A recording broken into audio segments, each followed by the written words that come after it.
Subscribe to Echo Tales for deeply emotional, romantic, and mature stories that echo through your heart.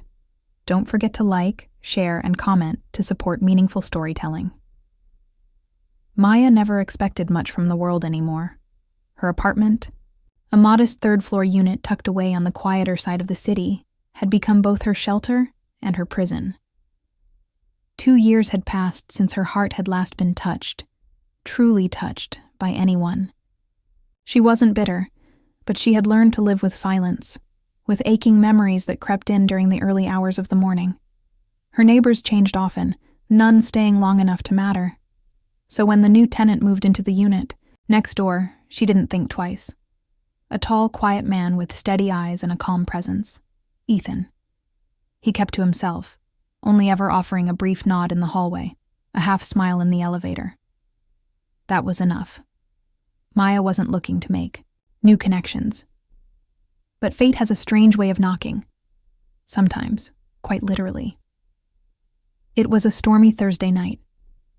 The kind of night when the wind howled between buildings and rain lashed against glass like it was trying to get in. Maya was in her kitchen, slicing vegetables for a simple dinner. The light above her flickered once, then went out completely, plunging the room into darkness. She moved too quickly, startled, and her knife caught her finger. The pain wasn't unbearable, but it was sharp and sudden. She sank to the floor, clutching her bleeding hand, the sound of thunder outside matching, the quiet storm rising inside her. In the darkness, with her blood on the floor and rain drumming against the window, something in her cracked. She hadn't cried in weeks, but now the tears came easily, like they'd just been waiting for permission. And that's when she heard a knock. Gentle, but firm, steady. Her heart froze.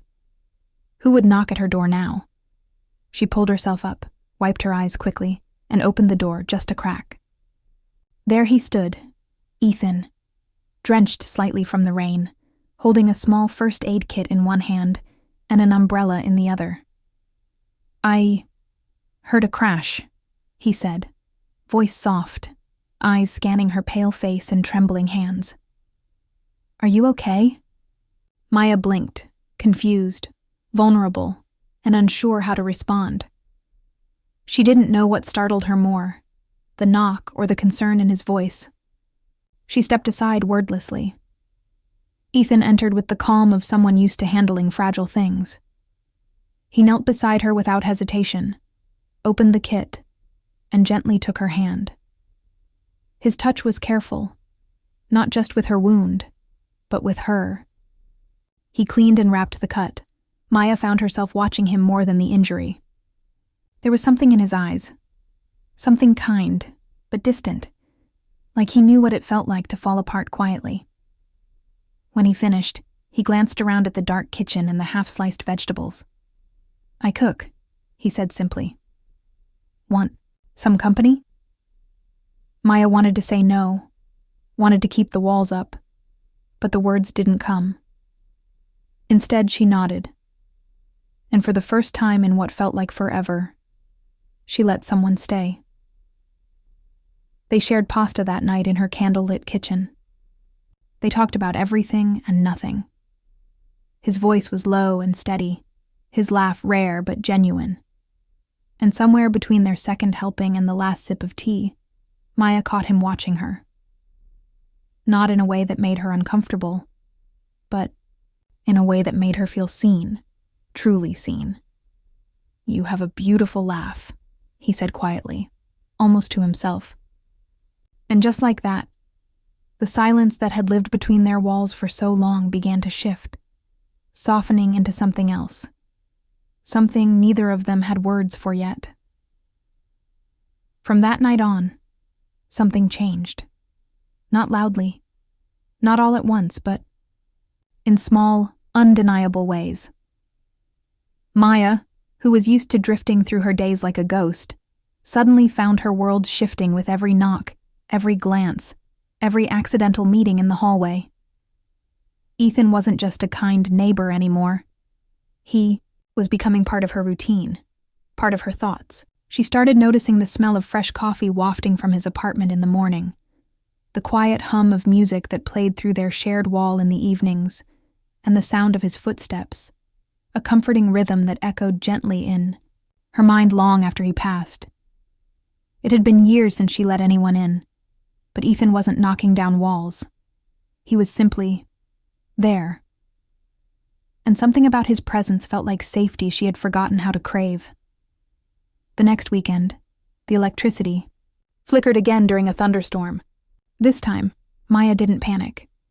She picked up her phone and texted, "Lights gone again. Dinner's on pause." He replied instantly, "Bring the half-cooked mess over. I'll rescue it." She smiled, an involuntary, soft kind of smile she hadn't worn in ages, and grabbed the pot, a bottle of wine, and her barest courage. Ethan opened the door in a dark gray hoodie, sleeves pushed up, barefoot and calm. His apartment smelled like rosemary and rain, like warmth. She stepped in, and just like that, they cooked together. Maya chopped while Ethan stirred, their elbows brushing occasionally, their laughter growing easier with each shared glance. He told her about the little Italian town where he learned to cook, about how he never planned on staying in one place too long, until now. She told him about the bookstore she worked at, about her love for old poetry, about her mother's garden she hadn't visited since the funeral. As they ate, Maya found herself watching him, noticing the way he listened with his whole body, the way his eyes lingered on her, like he was memorizing her without trying. And then he said it. "You have a beautiful laugh. So soft, so sincere. It wasn't a line. It didn't feel rehearsed or loaded with meaning. It just slipped out." But to Maya, it felt like a thunderclap in her chest. No one had said that in years. Not since her ex-fiancé Liam, the man who once promised her the world and then vanished from it without a proper goodbye. Her smile faltered just slightly, but Ethan didn't press. He didn't ask what she was thinking. He simply looked at her the same way he had all night, with quiet respect, a subtle warmth that never demanded anything. Later, as she helped wash the dishes, Maya caught herself thinking about how easily she had laughed. How easy it was to talk to him. How strange it felt to want someone close again. When she turned to say goodbye, their eyes met, and something unspoken passed between them. Not romance, not yet, but something honest. Something waiting. "Thanks for saving dinner," she said, voice barely above a whisper. He chuckled. "Anytime. Honestly, I think I like your messes." That line stayed with her the entire walk back to her apartment. That night, curled beneath her blanket, Maya stared at her phone, rereading his message from earlier. It wasn't the words that mattered. It was what was happening between the lines. She didn't know what this was, what it could be, or whether her heart was ready for it. But she knew one thing. The way Ethan looked at her wasn't the way people usually looked. It wasn't casual or curious or fleeting. It was steady. Like he saw everything she was hiding and chose to stay anyway. And that terrified her more than anything. Because if he kept looking at her that way, she wasn't sure she'd be able to look away. Maya hadn't planned on falling into anything. Not a conversation, not a friendship, and certainly not whatever was slowly unfolding between her and Ethan. But some things arrive quietly, the way autumn slips into summer, unannounced but impossible to ignore. After that dinner, something between them clicked into place. It wasn't loud or dramatic, just real, easy. They began sharing more than just space. Little things at first, morning coffee exchanged in mismatched mugs, book recommendations left outside each other's doors, playlists shared over text at midnight. She found herself listening for his footsteps, the clink of his dishes through the wall, the low murmur of his voice on the phone. Every sound reminded her she wasn't as alone as she used to be. And yet, just as her world began to bloom again, the past came creeping in like smoke under a closed door. It started with a box. A simple cardboard box tucked high in her closet, marked with nothing more than an old sticker. She had forgotten it was there. Forgotten. Or tried to. One lonely afternoon, while looking for an old scarf, she found it. Inside were the ghosts of her past. Photos of her and Liam, love letters filled with promises, and the tiny velvet box that once held the ring. Her chest tightened. The air grew heavy. She sat on the floor, surrounded by the fragments of a life that had ended without explanation. Liam had left suddenly. No fight, no closure, just a note saying he wasn't ready, followed by silence. That kind of abandonment doesn't just leave you. It etches itself into your sense of worth. Maya thought she had moved on. But sitting there, hands shaking, she realized she hadn't healed. She had just buried it, so she disappeared. For 2 days, she didn't reply to Ethan's texts. She turned her phone screen down, pulled the curtains shut, and retreated into the silence she knew so well. She didn't know how to explain the storm she was caught in, or why something so good could suddenly feel so frightening. On the 3rd evening, just as the sun was setting, she heard something slip under her door. A small folded note. No pressure. No demands. Just 5 words in Ethan's careful handwriting. I hope you're okay. I'm here. That was it. No punctuation, no questions. But those words undid her. Not because they were grand, but because they were quiet and kind. Because he hadn't pushed. Because he had waited. Maya pressed the note to her chest, eyes wet with tears she didn't even realize were forming. How long had it been since someone had simply been gentle with her?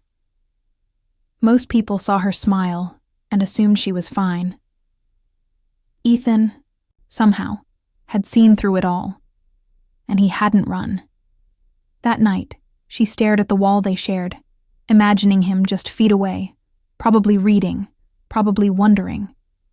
Her fingers hovered over her phone.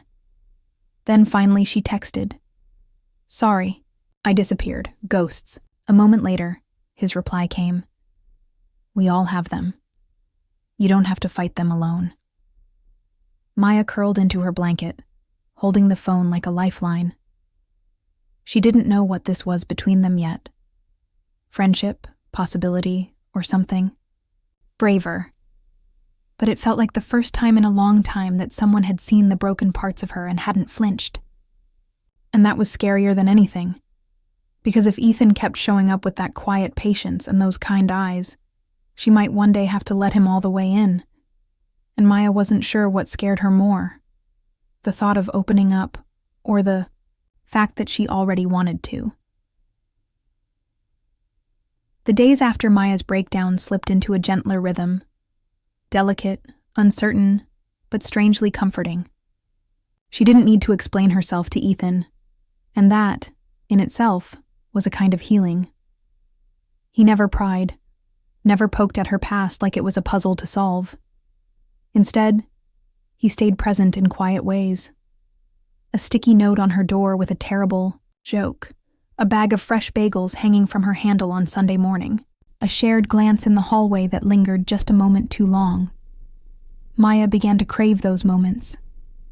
She didn't want to admit it yet, not out loud, but she was starting to miss him even when he was just next door. It wasn't dramatic, it was a slow warmth that crept up on her, steady and undeniable. Every interaction, every exchange, seemed to plant something small and hopeful inside her. But one night, something shifted. Something deeper. It was a Tuesday evening, golden light stretching through her window, painting her apartment in soft amber. She knocked on his door with 2 mugs of tea and a hesitant smile. "Peace offering," she said, unsure why she even felt the need to explain. Ethan opened the door with that calm ease she was beginning to associate with safety. He stepped aside without a word, and she walked into his space like she belonged there. His apartment was warm, quiet, filled with the scent of something faintly woody and masculine, She handed him a mug, and they sat on his couch, shoulders just barely brushing. They talked about nothing and everything. The conversation slipped easily from bad childhood haircut stories to the kind of dreams you're afraid to say out loud. Ethan told her he used to want to be a musician, but never found the nerve to play in front of anyone. Maya told him about the garden her mother used to tend and how it still bloomed in her dreams. The light outside faded, but they didn't move. Time seemed suspended in that little living room, the air thick with something that wasn't just friendship anymore. Some point, Maya looked down at her mug, fingers wrapped tightly around it. Sometimes I feel like I'm still grieving things I never even got to say goodbye to, she whispered. Ethan didn't speak right away. Instead, he reached over and gently placed his hand over hers. It was a simple touch. No pressure. No pull. Just warmth. Presence. His thumb brushed lightly across her knuckles. She froze. Not because she wanted to pull away, but because she didn't. Her heart thudded against her ribs, surprised by how natural it felt. She looked up, and he was already watching her, not searching, not demanding, just seeing her. I know you're not ready, he said quietly. But I want you to know, I see you. All of you. Even the parts you hide. Maya swallowed hard, emotion rising like a tide. That was the thing about Ethan. He didn't offer promises. He didn't make her feel like a project. He simply offered space for her fears, for her scars, for her unfinished stories. For the first time in years, she felt like she didn't have to keep pretending she was okay. She didn't say a word in response. She didn't need to. Her hand remained under his. And that silence, the shared understanding of it, was more intimate than any kiss. Later, when she left, the ghost of his touch stayed with her. She could still feel it as she lay in bed, staring at the ceiling, heart wide open and terrified. Because she knew something had changed between them. It was no longer a slow drift. It was a pull. And if he kept touching her soul like this, even gently, even without asking, Maya wouldn't be able to stop herself from falling. And maybe, just maybe, she didn't want to. The air between them had changed. Maya felt it in every breath, every glance, every small silence that now carried weight. Since that night on Ethan's couch, his touch had stayed with her. Not on her skin, but deeper, like a soft echo in her chest. She had told herself it was just comfort, just kindness, but deep down she knew better. The truth was, she was beginning to want him. Not just his presence, but his voice in the morning, his stories at night, his steadiness when she wavered. And it scared her. Because Maya had spent so long surviving without anyone, she wasn't sure how to allow someone in without breaking. Still, when Ethan texted her on a Friday night, "Pizza and something mindless on Netflix? Or I can cook?" she didn't hesitate. "Both," she replied, and her heart fluttered like it was hearing something she hadn't let herself hope. For that night was different. Not because of what they did, shared greasy slices and half-watched a comedy neither of them cared about, but because of what they didn't say. Maya noticed how close he sat, how his arm would press against hers, and linger just a second longer than necessary.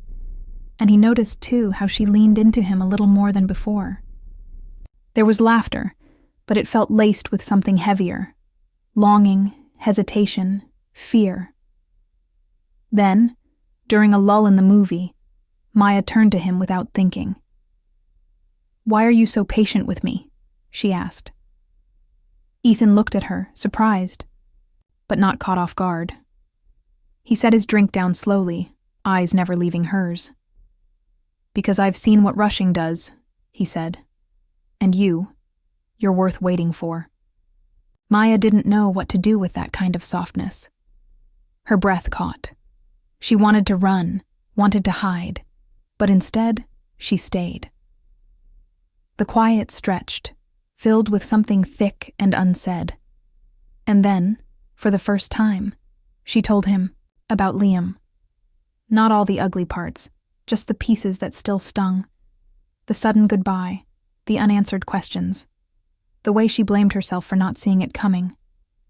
She thought she'd break saying it out loud, but Ethan didn't flinch. He didn't offer empty advice or force sympathy. He just listened, really listened. And when she finished, voice shaking and eyes glassy, he reached out, not to fix her, but to hold space. His hand brushed her cheek, tentative, reverent. "You didn't deserve that," he said. "None of it." That was when the walls broke. Not with passion, but with trust. Maya leaned into his hand, let herself close the space between them, her forehead resting gently against his. Their breaths mingled, their hearts stammered. Still, neither moved too fast. It wasn't about desire. It was about understanding. A connection rooted in quiet knowing. "I'm scared," she whispered. "Me too," he replied. And somehow that made it easier, because it wasn't about being fearless. It was about choosing each other despite the fear. They stayed like that, forehead to forehead, the world outside forgotten. Maya didn't know what tomorrow would bring, didn't know if she was strong enough to love again fully. But in that moment, she didn't have to know. All she knew was that Ethan was there, present, steady. And maybe, just maybe, love didn't always return with fireworks or grand gestures. Sometimes, it came back gently, like a breath, a touch, a truth spoken softly in the dark. And as she walked back to her apartment later that night, hand tingling where he had touched her, Maya understood something she hadn't before. The heart doesn't reopen all at once. It creaks. It trembles. But when it finds the right hands, it remembers how to beat again. The morning after everything changed, Maya woke up before sunrise, the world still wrapped in blue-gray quiet. For a few moments, she just lay there, staring at the ceiling, her mind looping through the night before, his hand on her cheek, the closeness of his breath, the honesty in his eyes. Something had shifted, not just between them, but inside her. Where fear used to live, thick and paralyzing, there was now something softer, something that felt like peace. But peace was fragile. And Maya knew herself well enough to recognize the voice already creeping in. "This is too good. It won't last. Don't get used to it." She shook her head, trying to push it away. Maybe, for once, she didn't need to. Listen to the part of her heart that only prepared for endings. She didn't see Ethan that morning, or the next. And though there were no texts, no knocks, no sticky notes on her door, she didn't panic. She told herself he was giving her space, respecting the moment they had shared instead of rushing to define it. But as the hours stretched on, doubt whispered louder.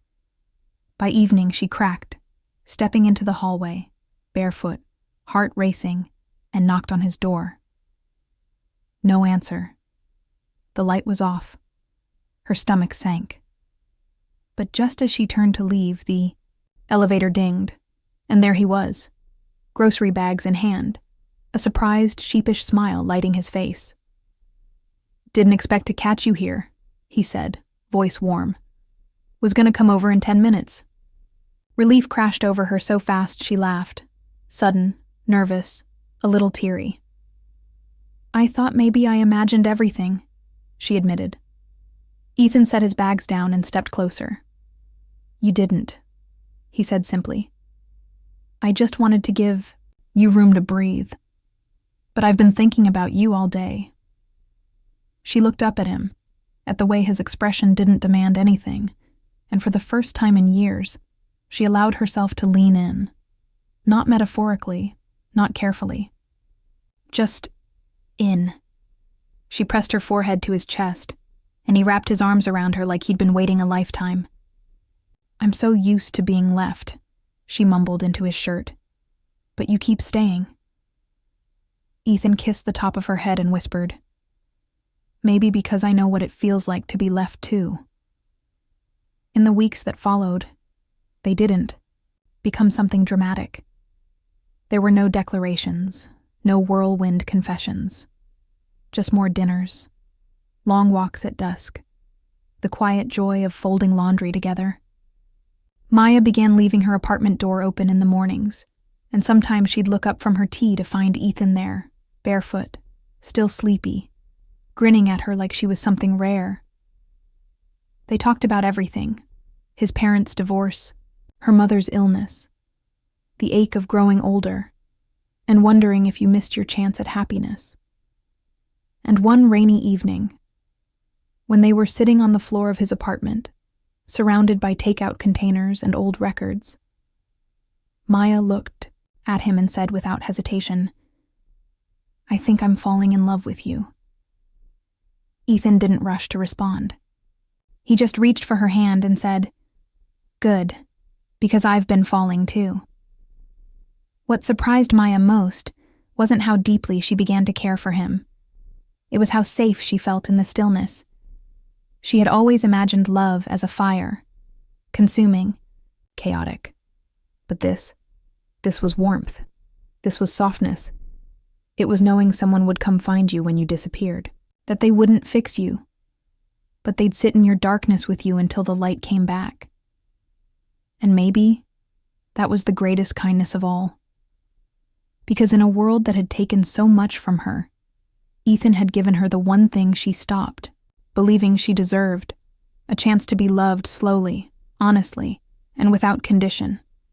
And so, what happened next? Maya lived. She didn't run. She stayed. And Ethan? He stayed too, just as he always promised he would.